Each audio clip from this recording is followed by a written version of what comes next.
मैं मोहसिन मीना, कमला Modi girls college, नीम का थाना, इतिहास प्रवक्ता, सहायकाचार्य इतिहास। आज हम जो मध्यकालीन भारत का इतिहास है, जिसमें संतकालीन इतिहास जो टॉपिक चल रहा है, जिसमें हम संतकाल की स्थापना जो इल्तुतमिश के उत्तराधिकारी, तो इल्तुतमिश के उत्तराधिकारी भाग 2 हो चुका है, भाग 1 हो चुका है, जिसमें हमने बैराम शाह और रजिया, रुकुनुद्दीन फिरोज शाह और रजिया के बारे में चर्चा कर चुके हैं। आज हम चर्चा करेंगे उसके अन्य उत्तराधिकारी मुइजुद्दीन, बैराम शाह, अल मसूद शाह, महमूद, नासुद्दीन महमूद, जिनका कार्यकाल इनका रहा मुइजुद्दीन बैराम शाह का 1240 से 1242, मसूद शाह का 1242 से 1246, नासुद्दीन महमूद का 1246 से 1266, जिसमें बलबन की मुख्य भूमिका रही। इन चीज़ों पर हम चर्चा करेंगे। तो आज पहले हम करते हैं मुइजुद्दीन बैराम शाह। मुइजुद्दीन बैराम शाह ने शासन पर अधिकार किया जब रजिया को 1240 ईस्वी में गिरफ्तार कर लिया बठिंडा में, तवर हिंद में। तो इधर दिल्ली पर अधिकार बैराम शाह ने कर लिया और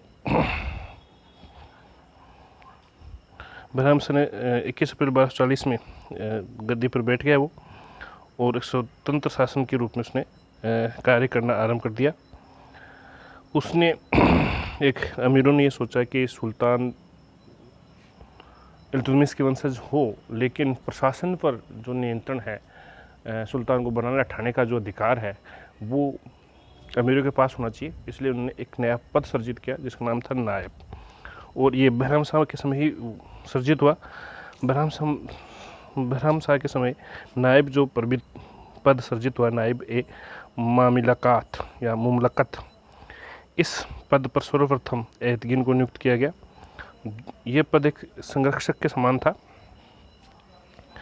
कि बैराम शाह को इसी शर्त पर गद्दी पर बिठाया गया था कि शासन का जो सारा अधिकार है वो नायब को दे देगा, और इस पर एतगिन को नियुक्त किया गया। अब शासन व्यवस्था के सत्ता के 3 दावेदार हो गए। एक तो सुल्तान जो बैराम शाह था, दूसरा नायब जिस पर एतगिन था, और तीसरा वजीर मिनाज के अनुसार मुइजुद्दीन को ही नियुक्त किया गया। मुइजुद्दीन जुनैदी। अब जब एतगिन नायब बन गया तो उसने अपनी शक्ति को सुदृढ़ करने के लिए बैराम शाह की तलाशुदा बहन से विवाह कर लिया और अपने आप को विशेषाधिकार प्राप्त कर लिया। वह महत्वाकांक्षी था और बैराम शाह उसकी महत्वाकांक्षा से असंतुष्ट हो गया, इसलिए उसको 2 महीने में ही उसका वध करवा दिया और नायब के सारे अधिकार अपने हाथ में ले लिए और अपना अमीर हाजिब जो बदरुद्दीन शंकरूमी को उसने नियुक्त कर दिया। उसके बाद उससे भी आशंकित होने लगा षड्यंत्रों से। तो उसमें उसका वजीर था मुजुबुद्दीन, उसने उनके षड्यंत्र के बारे में जानकारी दे दी। इसलिए उसने बदरुद्दीन को और अन्य षड्यंत्रकारियों को दंड दिया। बदरुद्दीन को तो उसने बदायूं भेज दिया। जलालुद्दीन जो उसका विद्रोही था उसको काजी के पद से हटा दिया और बाद में बदरुद्दीन को जेल में डाल दिया और वहाँ उसकी हत्या करवा दी। ऐसी स्थिति को देखकर मुइजुद्दीन ने बैराम शाह को हटाने का निश्चय किया। ठीक है, उसी समय बैराम शाह के समय एक मंगोल आक्रमण भी हुआ। मंगोल आक्रमण 1241 में तायर के नेतृत्व में किया। उन्होंने मुल्तान पर अधिकार करने की कोशिश की, लेकिन वहाँ के प्रांताध्यक्ष कबीर खां अयाज ने उसको पराजित कर दिया। लाहौर की ओर बढ़े 1241 में। तब बैराम शाह ने मुइजुद्दीन को सेना देकर भेजी। मुइजुद्दीन ने इसका लाभ उठाया और उन तुर्क अमीरों को अपने पक्ष में ले लिया, क्योंकि उसने सुल्तान से लिखवा दिया कि जो तुर्क अमीर इस मंगोल आक्रमण से का मुकाबला करने के लिए नहीं जाएगा वो स्वामी भक्त नहीं माना जाएगा और उसको सुल्तान सजा देगा। इसका लाभ उठाकर मुइजुद्दीन ने सभी अमीरों को अपनी तरफ मिला लिया और 1242 में बैराम शाह को बंदी बनाकर उसको मार दिया और उसकी जगह रुकुद्दीन फिरोज शाह के पुत्र अलाउद्दीन मसूद शाह को सुल्तान बना दिया। अलाउद्दीन मसूद शाह 1242 से 1246 तक शासक रखा। ज़्यादा कार्य उसने नहीं किया, ज़्यादातर उसके जो अधिकारी थे उनकी मुख्य भूमिका रही अमीरों की। तब 1246 में नासरुद्दीन महमूद को शासक बनाया। नासरुद्दीन महमूद इल्तुतमिश का पुत्र था, इल्तुतमिश का पोता था। ये शमसी वंश का 5वां शासक था। शासक बनने से पहले बहराइच का हाकिम रह चुका था। ये धार्मिक स्वभाव का था, खाली समय कुरान की नकल करता था। इसने शासक बनने के बाद परिस्थितियों को देखा और समझ गया कि जब तक जो अधिकार है प्रशासन के, राजनीतिक अधिकार, वो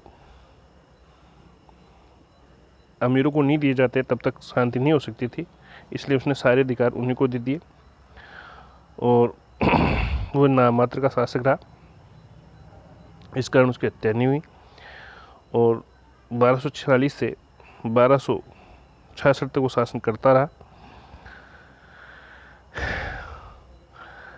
वो इतनी नासरुद्दीन की स्थिति के बारे में सामने लिखा कि वो तुर्की अधिकारियों के आगे के बिना न तो कोई रात पे करता था, न हाथ पैर हिलाता था, न उनकी बिना जानकारी के वो पानी भी न पीता था, न सोता था। तो इतना उन पर नियंत्रण था। उसके समय एक नई चेंज वो आया, बलबन का उत्कर्ष हुआ, जो उसके समय नायब बना। जो 40 जो दल था इल्तुतमिश द्वारा जो गठन किया गया था, उसका वो अध्यक्ष था। इसमें बलबन शुरू में अमीर हाजिब नियुक्त हुआ था। बाद में वो 1249 में अपनी पुत्री का विवाह नासरुद्दीन से करके वो नायब ममलिकत बन गया था। सारे अधिकार अपने पास ले लिए थे। उसने शासनिक व्यवस्था पर नियंत्रण कर लिया था। उसने अपने भाइयों को इनको पद दे दिए थे। किसलू खां को उसने, अपने भाई किसलू खां को अमीर हाजी बना दिया था। शेर खां चचेरे भाई को शेर लाहौर और बठिंडा का सूबेदार बना दिया था। अबू बकर को वजीर बना दिया था। लेकिन जो उसकी उत्कर्ष को देखकर भारतीय, मुस्लिम और अन्य तुर्क सरदार संतुष्ट नहीं थे, उसके खिलाफ षड्यंत्र करने लगे और उन्होंने 1252 में उसको नायब के पद से हटवा दिया और उसकी जगह इमामुद्दीन रेहान जो भारतीय था उसको नायब बनाया। एकमात्र भारतीय जो नायब के पद पर पहुंचा, इमामुद्दीन रेहान जुनैदी को उन्होंने वजीर बनाया। लेकिन 1252 से 53 तक वो नायब रहा। उसके बाद इमामुद्दीन रेहान को वापस हटा दिया गया, क्योंकि जो तुर्की सरदार थे वो भारतीय मुस्लिम के नियंत्रण में नहीं रह सकते थे। इसलिए उन्होंने एकता करके 1254 में बलबन के नेतृत्व में तबर हिंद में एकत्रित हुए। तबर हिंद में सुल्तान भी सेना लेकर गया, लेकिन वो बलबन को पराजित नहीं करता देखकर उसने बलबन से समझौता कर लिया और रेहान को हटा दिया और बलबन को वापस नायब नियुक्त कर दिया। अब बलबन ने नायब के रूप में रहते हुए 1249, वैसे तो 1246 में मान लो, 1246-66 के बीच में मुख्य कार्य उसने किए वो 3 थे। पहले तो विरोधी तुर्क अमीरों का दमन किया, मंगोल आक्रमण से रक्षा की, हिंदू राजाओं की शक्ति को रोका। विरोधी जो अमीर थे, जिसमें इमामुद्दीन रेहान था, कुतलुग खां था, किसलू खां था, इनमें सबसे पहले इमामुद्दीन रेहान को बदायूं का, बाद में बहराइच का गवर्नर बनाया और वहाँ उसको मरवा दिया। इसके बाद कुतलुग खां को जिसने नासरुद्दीन महमूद की माँ मलिका झांसी से विवाह कर लिया था और अवध का स्वतंत्र शासक हो गया था, उसे लखनऊ में स्थानांतरित कर दिया, जहाँ उसकी मृत्यु होगी। किसलू खां मुल्तान उच्च का शासक बना और वो खुरासान हलाकू का आधिपत्य स्वीकार कर लिया और 1259 में वो भी मर गया। तो इस प्रकार विरोधी अमीरों का उसने तीनों का दमन कर दिया। उसके बाद मंगोल आक्रमण से रक्षा करने के लिए इल्तुतमिश ने दुर्गों का निर्माण करवाया। 1249 में सैफुद्दीन तुगलक के नेतृत्व में जो आक्रमण हुआ था